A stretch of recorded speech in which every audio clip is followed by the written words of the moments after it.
घ्या घ्या घ्या काका घ्या. चलू दे त्यांचं तुमचं चलू द्या.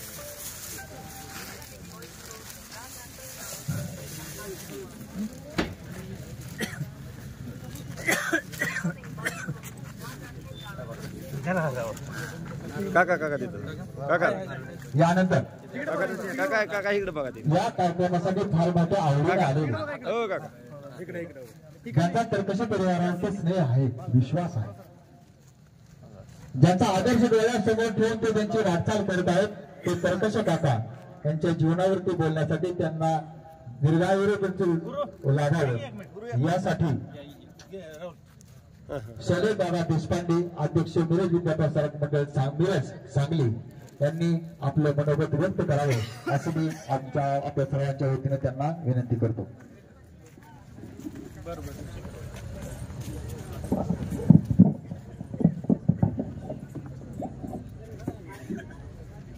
ज्येष्ठ असलेले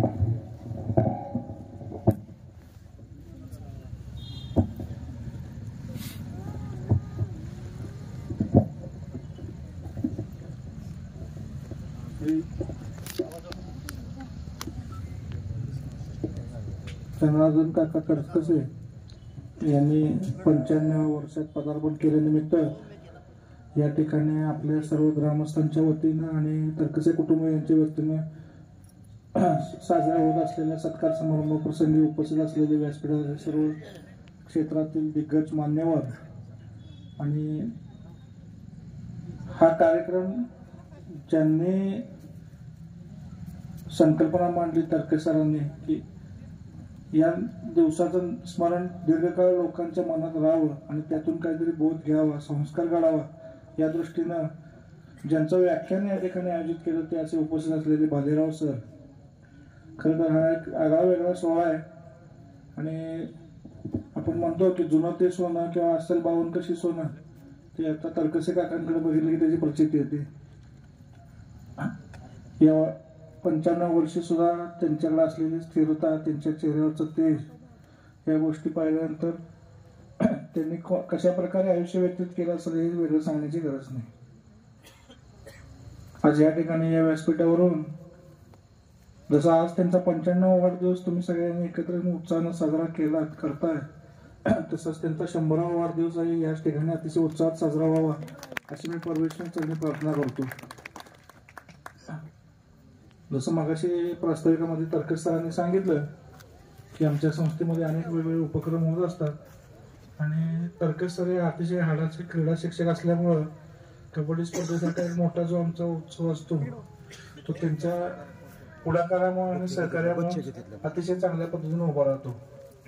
त्यामुळे सगळ्यांना मी त्यांची ओळख नव्यानं करून देण्याची काही गरज नाही. तरकस सर हे खो खो या क्रीडा प्रकाराचे उत्कृष्ट प्रशिक्षक आहेत आणि बालेराव सर तरकस सरांच्या मार्गदर्शनाने अनेक राष्ट्रीय खेळाडू घडले, अर्जुन पुरस्कार विजेते खेळाडू, अतिशय उच्च पदावर आता नोकरी करणारे, शासकीय वेगवेगळ्या पदांवर काम करणारे अनेक खेळाडू घडवण्यात त्यांचा सिंहाचा वाटा आहे.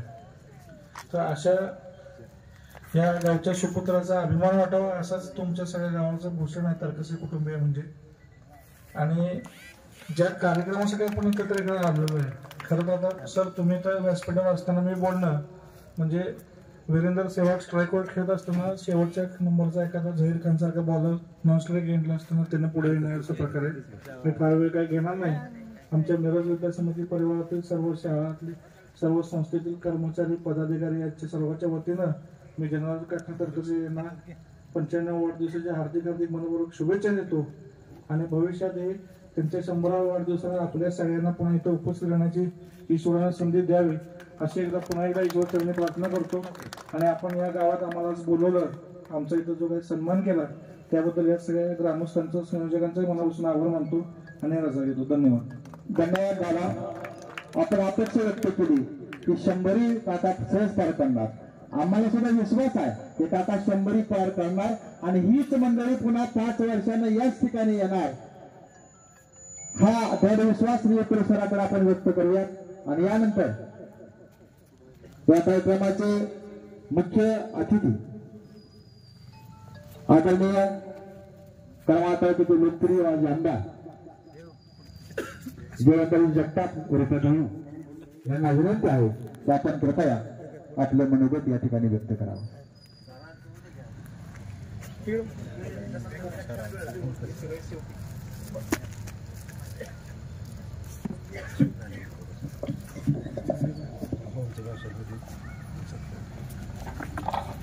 जनार्दन विठ्ठल तरकसे काका यांच्या 95व्या वाढदिवसाच्या निमित्ताने या कार्यक्रमाला उपस्थित असलेले केमगावचे सर्व मान्यवर, या पंचकृषीतील माता भगिनी, बंधू भगिनींनो, या कार्यक्रमाला उपस्थित असलेले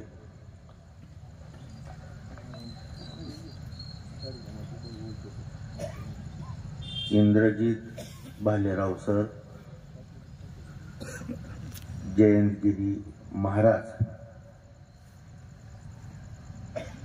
आज योग इतका चांगला आहे. जयंतगिरी महाराज, समाजसेवेत काम करणारा जयवंतराव जगताप, हे दोघं उपस्थित आहेत.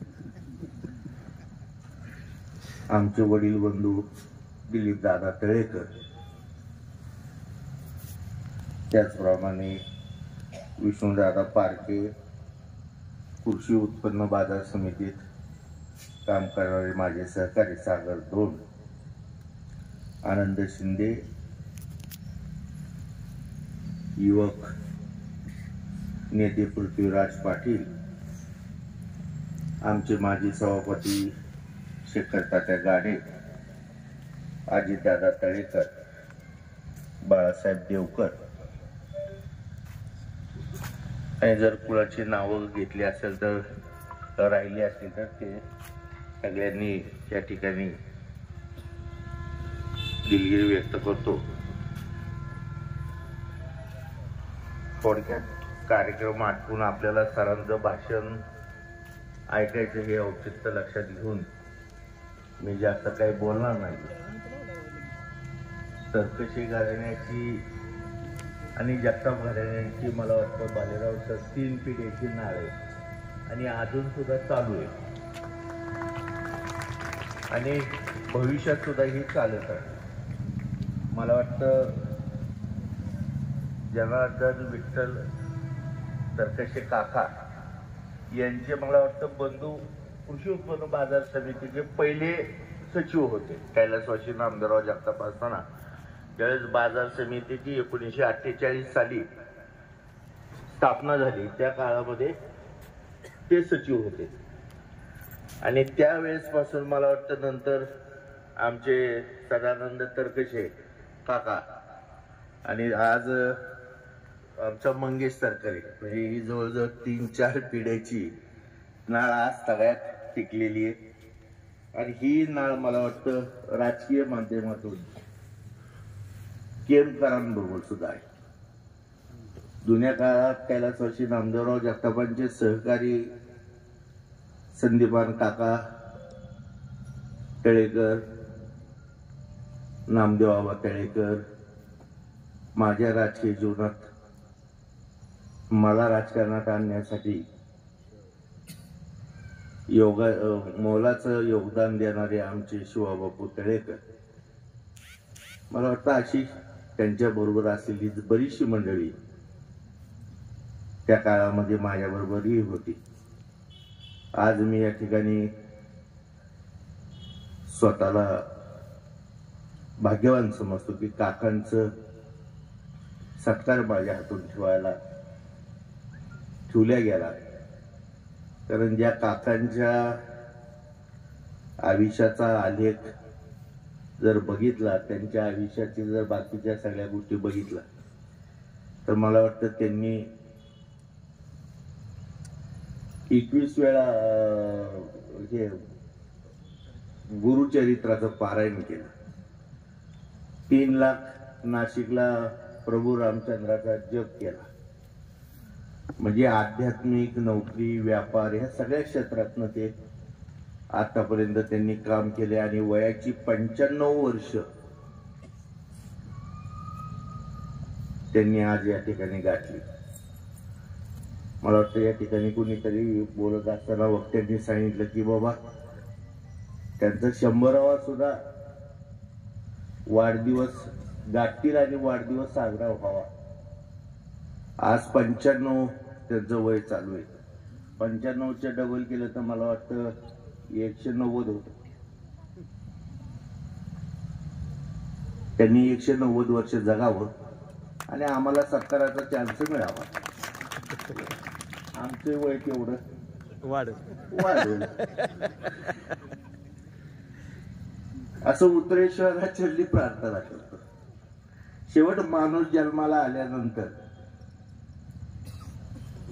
आणि माणसाचा जन्म हा मृत्यू होण्यासाठीचा असतो. या दिवशी आपला जन्म झालाय त्या दिवशी आपला मृत्यू निश्चित आहे. त्यामुळे ह्या कालचक्रातनं कुणी वाचलेलं नाहीये. देवाने जरी जन्म घेतला म्हणूनच ह्याला मृत्यू लोक म्हणलं जातं की त्यांना सुद्धा मला वाटतं की हा इथला हे सोडून येईल लोकी जायचं असतं. आज हे 95 वर्ष जगले. 95 वर्ष जगण्याला महत्व नाही, कसे जगले ह्याला महत्व. आणि तो आदर्श सगळ्यांनी घ्यावा. जगतात तर भरपूरच लोक, पण ते कसे जगले हे बघणं जीवनामध्ये सगळ्यात महत्वाचं. कबीराचा एक दोहरा आहे की ते म्हणतात, मूरत से बई किरत बडी बिन पंख उड़ जाए, मूरत बिचारी चली जाए किरत कभी ना जाए. जीवनामध्ये असं जगावं की ज्यांची आठवण, ज्यांचं स्मरण हे सातत्याने तुम्हाला सांगतो आपल्या जीवनामध्ये जगत असताना. आज आपण बऱ्याचशा दगदगीच्या, चिंतेच्या, टेन्शनच्या, बऱ्याचशा कटकटीचं जीवन आपण जगतोय. आणि त्या जीवनामध्ये कुठंतरी आपल्याला आधार, आनंद किंवा ती जीवन जगण्याची प्रेरणा मिळण्यासाठी काकांसारखे असतील, साधू संत असतील, माऊली असतील, त्यांचे विचार, ह्यांचे ग्रंथ तुम्हाला सांगतो आम्हाला जगण्याची प्रेरणा द्या. आणि आज आपण त्या पद्धतीने जर जगलो तर त्या जगण्याला अर्थ.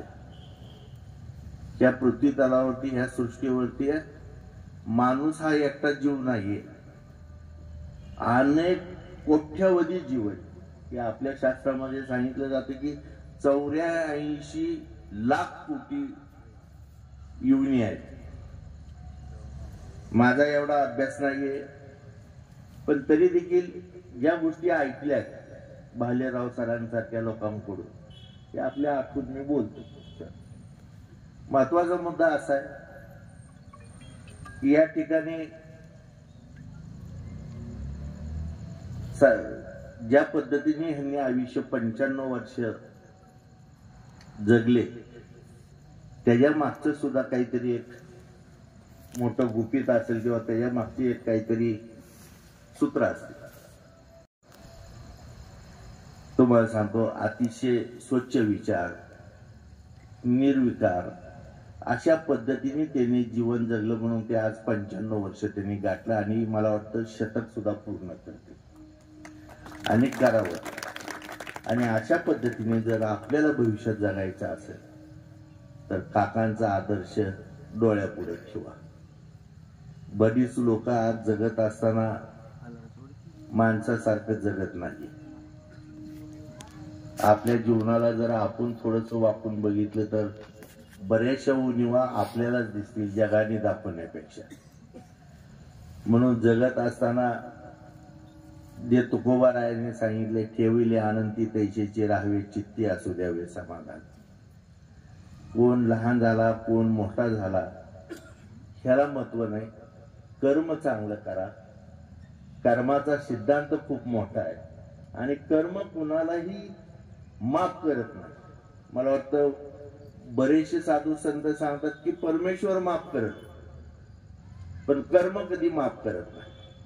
म्हणून आयुष्यामध्ये कर्म चांगलं करावं माणसाने, आणि ज्याचं कर्म चांगलं आहे त्याच्या पाठीशी परमेश्वर ह्या निसर्गातली ताकद जी अदृश्य आहे ती निश्चित त्याच्या पाठीशी उभा राहते. परोपकार करण्याची वृत्ती तुमच्या आमच्यामध्ये राहिली पाहिजे. मला एक गोष्ट आठवते की माझ्या घरामध्ये आमच्या मातोश्री सांगायच्या की एका गावामध्ये एक अनाथ मुलगा होता आणि त्या अनाथ मुलाला गावाने सांभाळलं, दत्तक घेतलं आणि प्रत्येक घरी त्याला जेवणाची व्यवस्था केली आणि त्याच्या त्या पाळ्या ठरवल्या. सकाळी बाबा विष्णू दादाकडे, दुपारी माझ्याकडं, संध्याकाळी दिलीप दादाकडे, असं रोज त्याच्या जेवणाच्या रुटीन असायचं. आणि तो मंदिरात झोपायचा. अतिशय सोजवळ होता आणि त्याला कुणीही गावातले काम सांगायचे, पाणी आण, दळून आण, सरपण आण, हे आण, ते आण, तो कुणाला नाही म्हणत नव्हता, वैतागत नव्हता. तो हसतमुखाने प्रत्येकाचं काम करत होता, प्रत्येकाचं काम. आणि कधी त्यांनी कोणापाशी तक्रारही केली नाही. मंदिरात झोपायचा, येऊन देवापाशी सुद्धा तक्रार केली नाही, आनंदात राहत होता. गावातल्या एका माणसाने सांगितलं की तू देवळात झोपतो, देवाची सकाळी पहाटे पूजा करतो, अर्चा करतो, गावात देव बघितला का, देवाची तुझी भेट झाली का? तो म्हणा नाही. अरे म्हणजे तू सगळ्या गावाचं काम करतो, एवढं कष्ट करतो, जा म्हणले देवाची भेट घे. म्हणले कुठं भेटल? जा म्हणले असं नाम, जोपर्यंत देव भेटत नाही तोपर्यंत चालत राहा. आणि त्यालाही वाटलं खरंच माझ्या जीवनामध्ये मी कामच करतोय, मला अर्धांगी नाही, माझं प्रपंच नाही, दुसऱ्यासारखं मला हे काय नाहीये, मी देवाची भेट घेऊन देवाला विचारतो. म्हणून तो देवाला हुडकायला निघाला. बरेच लांब चालला, बरेच कोस गेला. जात असताना तुम्हाला सांगतो,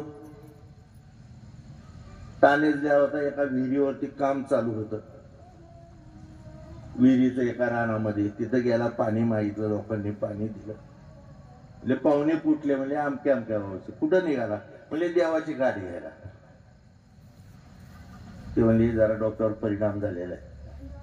मग ते हसले, म्हणजे देवाची गाडी घ्यायला गेल्यावर आमच्या विहिरीला केव्हा पाणी लागल तेवढं विचारा म्हणले. म्हणलं विचारतो. आणि तो तिथनं पुढं गेला. बरंच चालल्यानंतर पुन्हा ताण, भूक लागली, व्याकुळ झाला. त्याला एक वस्ती दिसली, तिथे एक मोठा वाडा होता. त्या वाड्यावर गेला आणि मला त्या एक आजी होती, तिला म्हटले आजी मला थोडीशी भाकरी आणि पाणी द्या, मी भुकेच दिलोय, ताणेच दिलोय.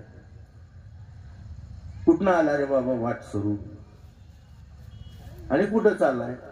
त्या आजीने प्रश्न केल्यावर त्यांनी सांगितलं देवाची भेट घ्यायला चालू. मग त्यांनाही वाटलं आता देव मोठमोठ्या संतांना भेटले नाही, ह्याला कसं भेटायला, म्हणून त्यांनी आपलं पाणी हे दिलं. त्या म्हातारीची एक नात होती, अतिशय सुंदर होती, रूपवान होती, गडगंज संपत्ती होती, ती एकुलती एक होती, पण ती मुकी होती, तिला बोलता येत नव्हतं. मग त्यावेळेस ती म्हणली देवाची गाठ पडली तर देवाला विचार माझ्या नातीला बोलायला कधी? मला विचार. पुढे गेला, घनदाट जंगल लागलं. एक साधू तपश्चर्या करत होते, त्यांचं दर्शन घेतलं. तिथं बसला, तिथं पाणी पिला. साधूंनी विचारलं एवढ्या घनघर जंगलात कुठे निघाला बा? ते सांगितलं देवाला शोधाय. साधूने सांगितलं गेली 2 तप म्हणजे 12-12-24 वर्ष झाले मी इथं तपश्चर्या करतो, मला देव भेटले नाही, आणि तू देवाला हुडकायला चाललायस. जर देवाची तुझी योगायोगाने गाठ पडली तर मला देव केव्हा दर्शन देणार आहे हे त्यांना विचार. तो तसाच पुढे चालत गेला. एक मोठा डोंगर लागला, थकून गेला, व्याकुळ झाला, त्रासून गेला आणि त्यांनी ठरवलं की आता देव भेटणे नाही, आपण दरीत उडी टाकू. आणि त्याने तो प्रयत्न केला. त्याच्या हाताला कोणीतरी धरलं, त्याला बाजूला घेतलं. साक्षात परमेश्वर होत. मग देवाने त्याला विचारलं की बाळा, मी तुझ्यावरती प्रसन्न आहे, बोल म्हणजे तुला काय पाहिजे.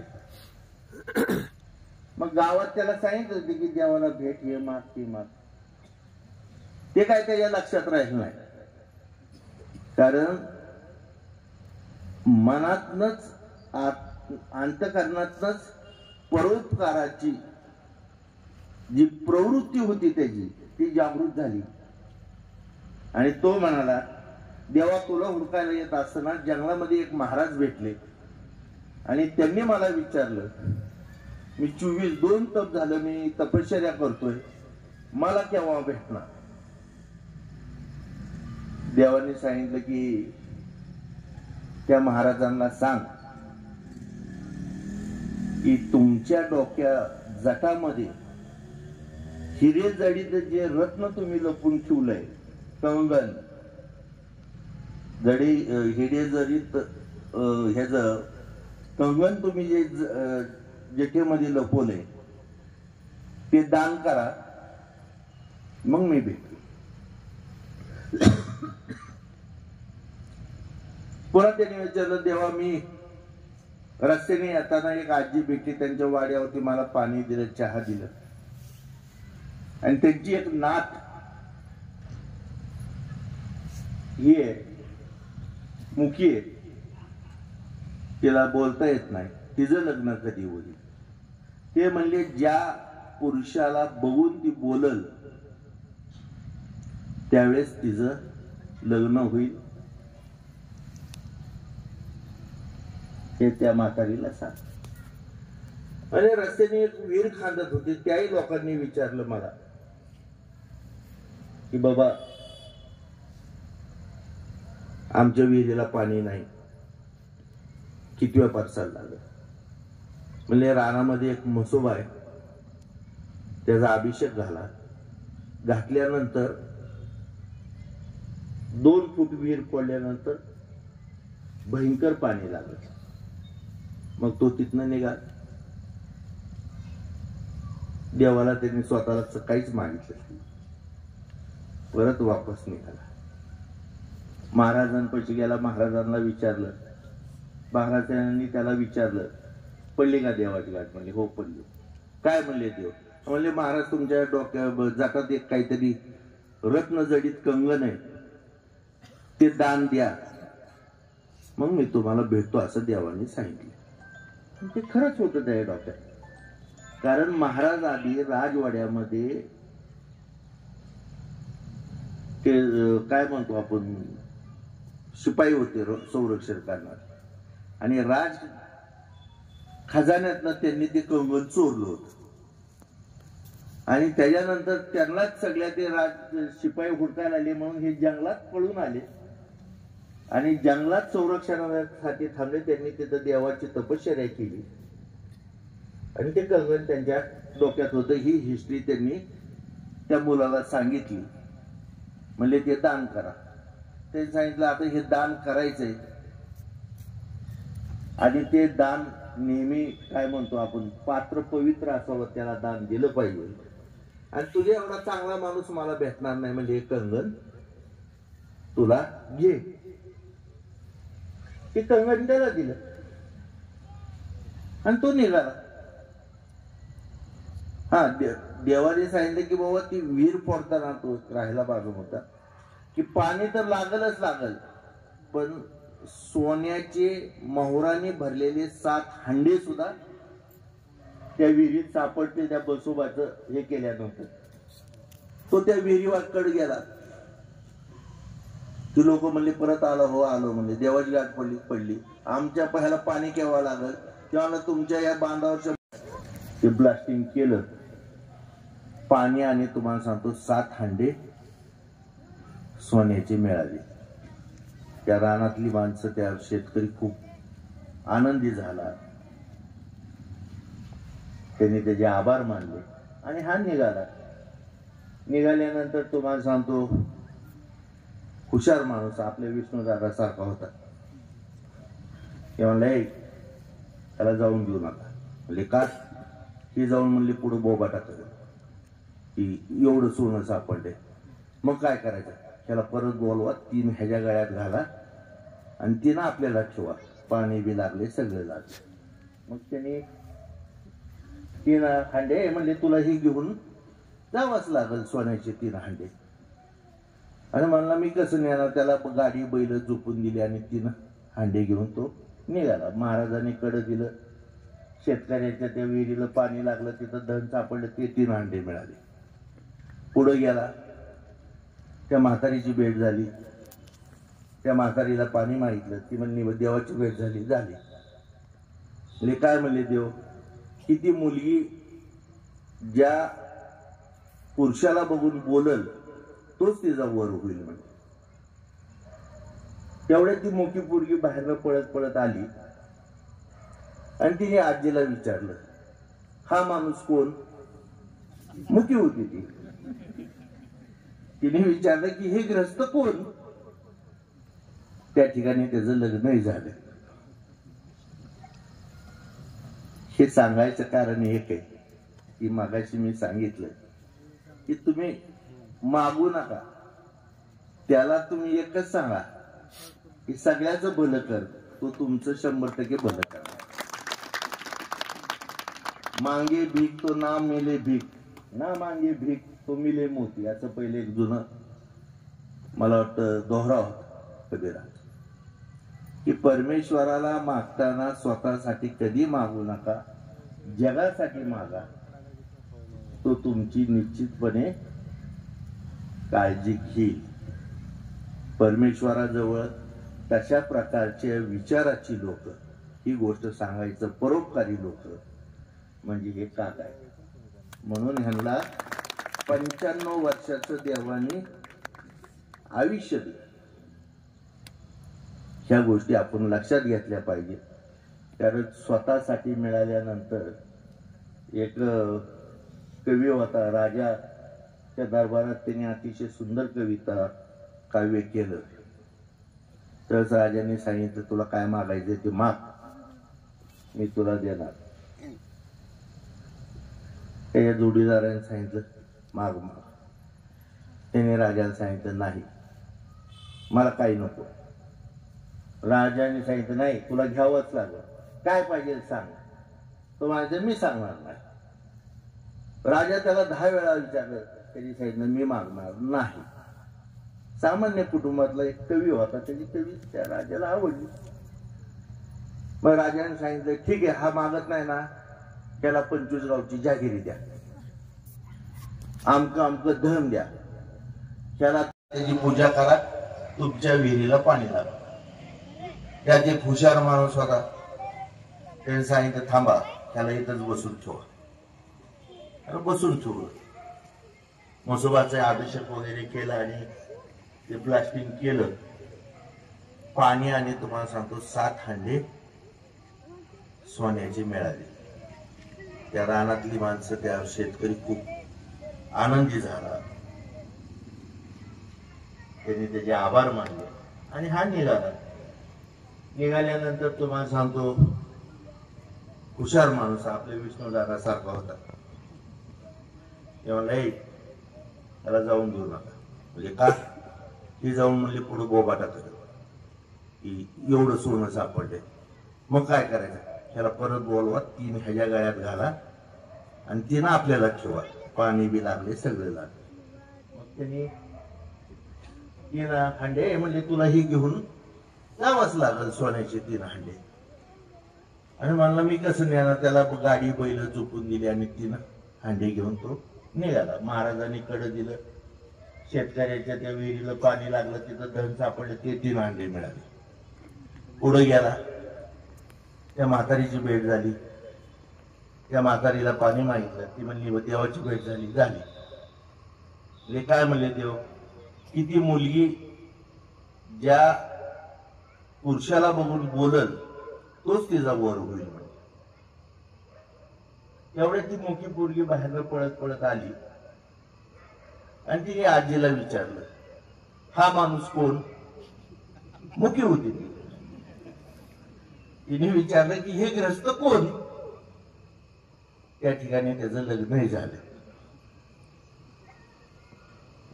हे सांगायचं कारण एक आहे की मगाशी मी सांगितलं की तुम्ही मागू नका, त्याला तुम्ही एकच सांगा की सगळ्याचं भलं कर, तो तुमचं 100% भलं कर. मांगे भीक तो ना मिले भीक, ना मांगे भीक तो मिले मोती, असं पहिले एक जुनं मला वाटतं गौरव कबीरा, की परमेश्वराला मागताना स्वतःसाठी कधी मागू नका, जगासाठी मागा, तो तुमची निश्चितपणे काळजी घेईल. परमेश्वराजवळ कशा प्रकारच्या विचाराची लोक, ही गोष्ट सांगायचं परोपकारी लोक म्हणजे हे काका आहे. म्हणून ह्यांना 95 वर्षाचं देवाने आयुष्य दिलं. ह्या गोष्टी आपण लक्षात घेतल्या पाहिजे. कारण स्वतःसाठी मिळाल्यानंतर एक कवी होता राजा, त्या दरबारात त्याने अतिशय सुंदर कविता काव्य केलं. त्यावेळेस राजाने सांगितलं, तुला काय मागायचं ते माग, मी तुला देणार. त्या जोडीदाराने सांगितलं माग माग. त्याने राजाला सांगितलं नाही, मला काही नको. राजाने सांगितलं नाही, तुला घ्यावंच लागेल, काय पाहिजे सांग. तो म्हणायचे मी सांगणार नाही. राजा त्याला 10 वेळा विचारलं, त्यांनी सांगितलं मी मागणार नाही. सामान्य कुटुंबातला एक कवी होता, त्याची कवी त्या राजाला आवडली. मग राजाने सांगितलं ठीक आहे, हा मागत नाही ना, त्याला 25 गावची जागिरी द्या, आमचं आमचं धन द्या, त्याला त्या तिकडल्या ह्याचा राजवाडा द्या, त्याला छत्र चामर घोडे हाती देऊन टाक. हे सगळं मिळालं. त्याने दोस्तांनी इतकं दिलं. पण राजा तुला विचारत होता तर तू का मला काही नको नाही करू, बघ राजाने किती दिलं. आणि तो म्हणला माझ्या कुवतीने मी काय मागितलं असतं, एखादं घर, 2-4 एकर वावर, थोडस मागितलं असतं. माझ्या लक्षात आलं की आपण मागण्यापेक्षा राजाने आपल्याला द्यावं. आणि राजाने इतकं दिलं. तुम्ही देवाकडे गेला की भाजी मंडळीत गेल्याने करता 4 आठवडे टाकता, काय वराला नोकरी लागू दे, सुनाला पहिला पोरगा होऊ दे, निकाल माझ्यासारखा लागू दे, ते काही व्यवस्थित होत नाही. त्याला एकच सांगा, सगळ्याच बरं होऊ द्या. काय तुम्ही सुद्धा शतक गाठताल आणि परमेश्वर सुद्धा तुम्हाला भरपूर देईल. मला वाटतं जास्त मी बोललोय, सरांचं ऐकायचं आपल्याला त्या ठिकाणी. म्हणून पुढचे 100 वर्ष काका पूर्ण होतील आणि हे सगळे उपस्थितीत असलेली माणसं पुन्हा एकदा त्यांच्या सत्कारासाठी, त्यांचा आशीर्वाद घेण्यासाठी निश्चित येतील, अशी या ठिकाणी जर अपेक्षा व्यक्त केली तर ती काही वावगी ठरणार नाहीये. आणि म्हणून मी आता या ठिकाणी माझ्या छोट्याशा या प्रास्ताविकेला पूर्णविराम देतो आणि भालेराव सरांना विनंती करतो की त्यांनी बोलावं. आणि या ठिकाणी मला संयोजकाने बोलून आदरातिथ्य केला. काकांचं या ठिकाणी मला दर्शन लाभलं आणि त्यांच्या कार्यक्रमाला उपस्थित राहण्याचा योग त्यांनी घडून आणला. त्याच्याबद्दल मी त्यांचे मनापासून आभार मानतो आणि पुढील कार्यक्रमासाठी जाण्यास परवानगी मागतो. नमस्कार.